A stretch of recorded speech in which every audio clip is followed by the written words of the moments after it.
Look at this little guy. We've got another little mini drone. This is a sub 250 gram drone from EXO. This is the EXO Mini Pro, or the Black Hawk 2 Mini. I'm not exactly sure what they're calling this thing, but you know what it is? It's the Hubsan Xeno Mini Pro. That's right, this is pretty much the exact same thing. It looks a little bit different. I think they've updated the firmware. It does fly a little bit better. But yeah, this thing is made by Hubsan. So the question about this guy is this sub 250 gram drone worth your money? Stay tuned, we're gonna talk about it.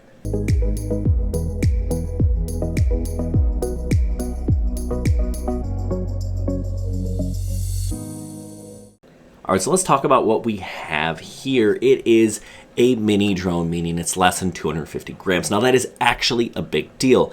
In the United States, if your drone is less than 250 grams, you do not have to register it unless you're using it professionally. So if you're doing that, you got to register it. It doesn't matter what it weighs. But there are real advantages to owning drones that weigh less than 250 grams. So what makes this guy special? Well, right off the bat, you can see these are real obstacle avoidance sensors in the front. We've got them in the back, and we've got some sensors on the bottom as well. So obstacle avoidance on a mini drone, the first one we saw to do that was the Hubsan Xeno Mini Pro. It was a little bit glitchy, definitely a little bit better here. Other things you're going to want to know about this drone, we've got a 1/1.3 inch sensor that is bigger than the DJI Mini 2 sensor, so it should do better in lower light situations. It's on a full real 3-axis gimbal, so that is really nice. It has a large aperture, f1.85. That's awesome. So we're going to get lots of light in there as well.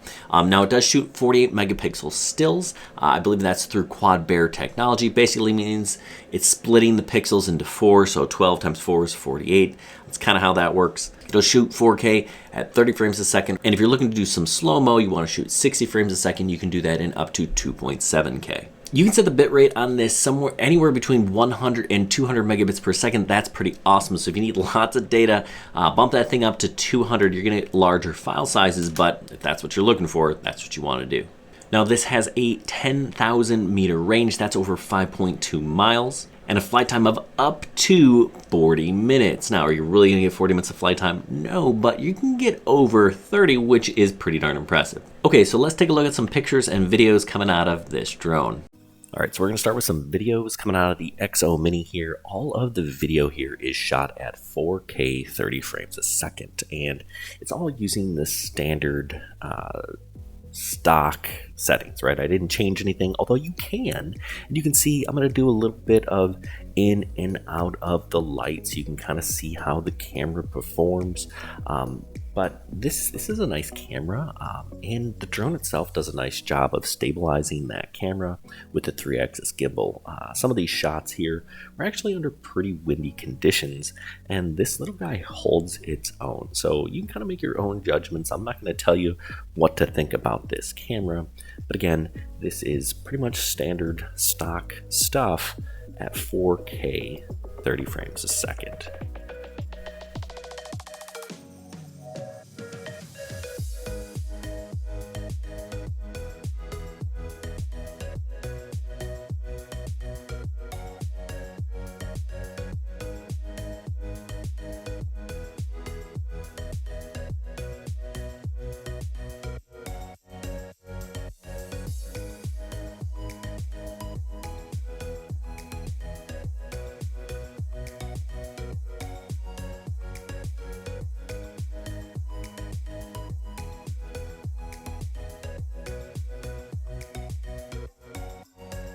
So we're going to move on to the picture section, and again, you can control a handful of different things.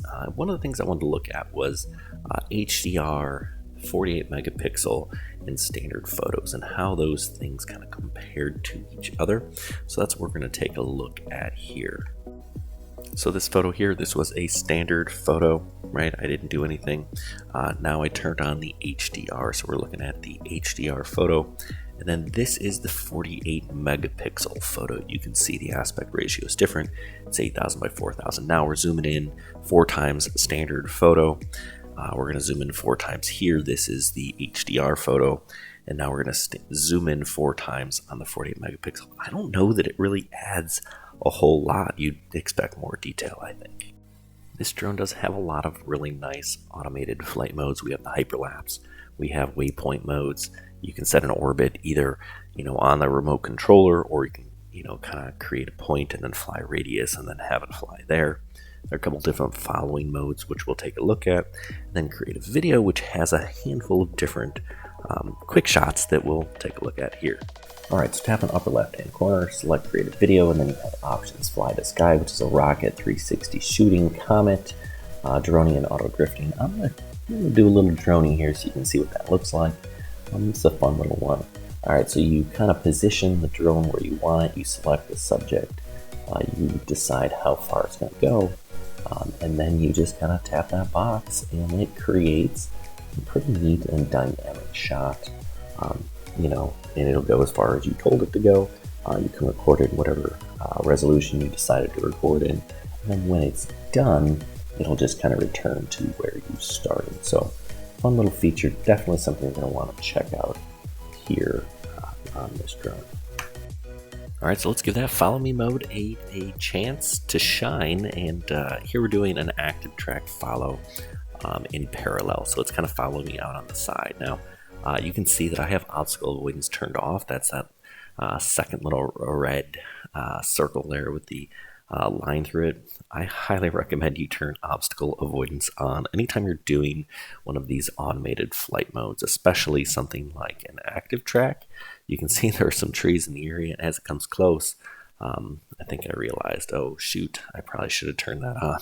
So I do, but then you'll notice it lost me. It's going to lose you if you go behind any sort of object, and it's not going to pick you up again. So that's when you do the other follow me, that button on the left. That's a GPS follow. You kind of set some parameters, and then it's basically going to follow the GPS signal coming from the remote.